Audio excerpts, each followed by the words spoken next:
So can I request our President, Mr. Gopa Kumar, to give an introduction of our NFE. Your PPT is there? Yeah.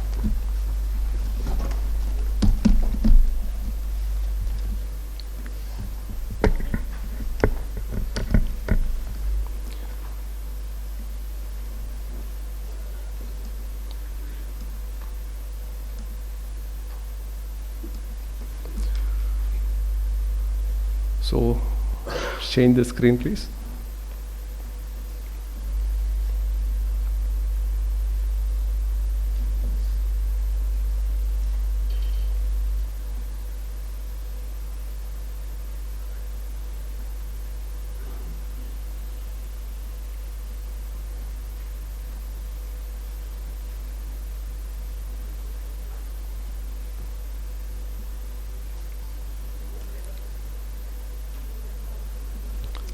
Yes, my laptop is connected. It is also sensed.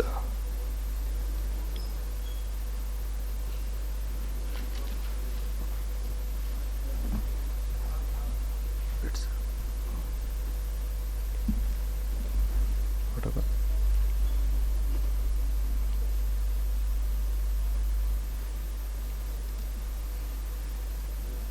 Okay. This extended.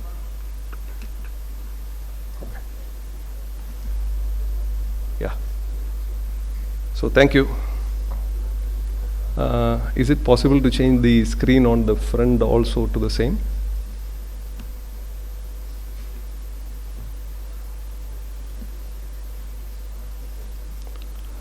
Sorry for the troubles. The first program is sometime. Yeah.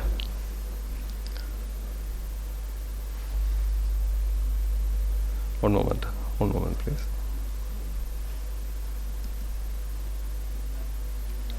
Yeah. So, sorry for the trouble. Good morning to everybody. Good morning, very warm welcome, and good morning to the chief guest and all the other dignitaries on the dais. I would like to make a small introduction, very short, small introduction about what is there in our idea or what is the plan behind this National Federation of Engineers for Electrical Safety. All of you know about the safety scenario in India, which we read in the newspapers every day. Accidents, fire accidents, then electrocution. And one point which is very important is only the fatal ones and the big ones are reported. Most of the small ones and where only people, those who are getting killed, is reported. Otherwise, the big ones, a lot of accidents are happening which is not reported. In 2016, Central Electricity Authority every year used to make the National Electrical Safety Seminar, 2 days seminar. 2016, there was a gentleman called Takashi Honda. He made a presentation. He went all around the world and made a study about the situation in several countries, and he made a presentation. And I am showing you on the screen the first one. In India, you can see India and all the other countries, 723 people are getting killed due to electrocution out of 100 million population per year. It is not depends on our population. 100 million people per year. 723 was the approximate figure in India getting killed. In comparison, Japan, it's 2. You can see the graph. Unfortunately, we are very much high in this figure. The same study, they also made a comparison of G20 nations. It was like a survey. About 20 questions were given to the thousands of people, and a survey was made, and finally the score which we got is 16%, which is the least among G20 nations. Please note that out of G20, we are not the lowest developed nation. We are much ahead of several other G20 nations, but electrical safety wise, we are the least. In comparison, South Korea is 81%. It would be a dream for us to reach from the 723 to 2 would be a dream, but maybe 200 or even 100 is possible. He also explained that during 1949, the number of accidents in Japan was about 600 people out of 100 million population per year, and they reduced it to 2 in the recent years. So you can see a drastic reduction in the number of accidents and the deaths. And what they told is they have achieved it by creating awareness. People should be aware of the dangers of electricity, and we have to be very careful. So this is what they achieved. So probably 1950s, they are also of our similar situation, but in last 50 years, 70 years, they have improved a lot and the number of accidents are reduced. It would be a dream for us to reach to this level, but even saving one life, I would say, is important.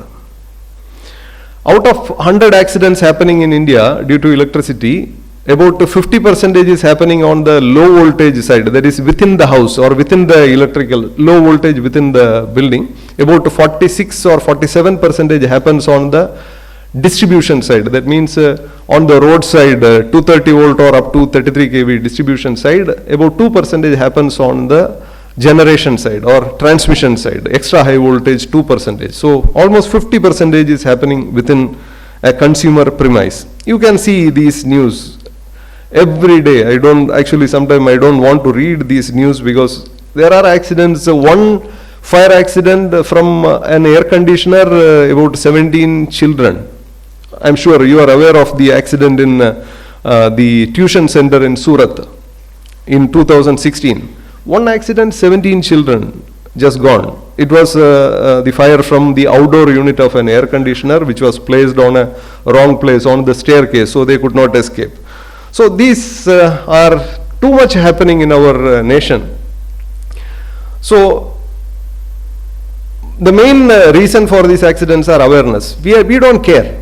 With respect to electricity, we just don't care. For example, most of the hotels, those who are going to hotels and staying in the hotel, as soon as you go, the first thing what we do is take the pen or the pencil, put it into the earth wire and put our mobile phone charger. So, we can find so many examples of we ourselves violating, knowledgeable people, we ourselves violating the safety requirements. So, our vision is to make every electrical installation free of accidents such as electrocution and fire due to short circuit, and increasing the reliability of electrical installation, thus contributing to saving of life and property and supporting sustainable development. So, a group of people, 12 of us started the association as founding members. It is a registered society, not-for-profit organization. So I am there, Mr. Appavu is there, then all our founding members, most of our founding members are there. Our vision is clear. Our mission also we made very clear. We have to ensure that electrical safety has to be taken care during the design, during the erection, during the verification or inspection, and during maintenance. Let us not compromise on the safety part, because safety is sometimes, I would say, electrical safety exists only in paper, because it is not existing really in lot of installations. So this we must ensure that we are able to do it. So our first function which we identified is creating awareness. I'm sure all of you are aware that during the last 2 years, not 2 years, after the COVID, almost 3 years, we were conducting awareness classes on IS 732 through online platform. Initial days participation was about 30 to 40, but during the final days, each program we had more than almost close to 1,000 participants for each program, and we conducted almost 300 programs. So that was actually this already about 35,000 engineers participated our programs. So the first job is create awareness. Second is facilitate accreditation system for electrical engineering professionals. Please note that the chartered engineer system which is existing in other countries, these are not exactly made by the government. These are made based on the IEC 17024 or ISO standards, but there should be a scheme. So we are trying to develop a scheme which explains who is a person who can qualify to perform a certain job. Probably this may not be a legal requirement, but this can be a voluntary requirement because thousands of people are expecting a qualified person to do the job. So create a platform in which professionals are accepted globally with this accreditation system, because with this certificate probably if a person goes to Europe he may be able to work because it's based on the ISO standard, and we wanted to create the system which is best in the world. So we also need to support standardization, R&D and test laboratories, because we have lot of members are already there, those who are very much knowledgeable, and we will utilize them. And working with governments for improving the electrical safety scenario, especially the chartered electrical safety engineer, and support the activities such as solar PV and EV. We are trying to have different divisions for carrying out our activity. The first one is a training division, as you know, to take care of the training. Now from IS 732 we are focusing towards NEC 2023. The second division which we are trying to make is a product division. Actually, if you look the air conditioner alone, about 200 plus fire accidents are reported in the last 1 year, killing more than 300 people, and lot of other accidents, unreported accidents are also there. The problem is, why this air conditioner should catch fire? Technically it should not catch fire. So make the air conditioner, improve it in such a way that it is not catching fire, and those improvements are possible. Only thing is, the market should demand it, people should demand it. The research engineers, the engineers working with these companies, they should put their mind and improve it. So this is what we think as the product, develop the product safe to work in an environment. Qualification and accreditation, this is one of the division, and standards and regulation, because since most of us are working in the standards and regulation, or standards, not regulation exactly, standards making bodies, we know the difficulty we are facing, because sometimes we wanted to make something, but there is no enough support from the public. One group of few people writing a standard is actually not good. It should be everybody, every engineer should be involved. So we will try to make a platform so that all engineers can involve together, and we can make much better standards so that automatically the quality of the installation goes up. I would like to make an example how this is possible. We were making a program, we just put as Vidyut Surakshit Bharat Abhiyan. This name came from somewhere, then we made a logo and we started making the classes. This started in 2020. As I told, 300 classes we made under this particular the name. Then after some time we realized that a lot of participants are there from railways, and they were asking a lot of questions, and most of the time the questions are related to railways. Then we called them back and asked, why do you ask this question? Then they told they are from railways, and then we could see that a lot of interest from railway engineers. Then we requested some of the officials, or the gentlemen, those who were doing, we told them that instead of making you sitting along with the other crowd may not be good, so why don't you make it exclusive for railways? As a result, Camtech came forward, and Mr. Himanshu is here. Camtech came forward, and we made the first class during 2021. There were about, I think, 50-60 participants. 2 days, full days training on IS 732 we gave. And after that, almost monthly we were making. But the one trouble which I was facing is I was generous in giving my phone number. So after each program, next 3-4 days, there were so many phone calls asking some doubts. But anyway, we handled it very well. Then this was one of the latest program which we did through Camtech. We could train more than 2,000 engineers from railways alone through these programs. Then it was fantastic that Camtech took over this job. They made a handbook on IS 732. How a protective device is selected, how wires are selected, how testing is done. They made beautiful handbooks. And then the railway board came forward and made this handbook. They wanted to make a testing as per this particular handbook in all the railways. This was a very good development, in fact, because we started just to train people. Now it is getting shaped. Railways, all of you know, this is one of the organization, in India where a lot of silent developments are going on.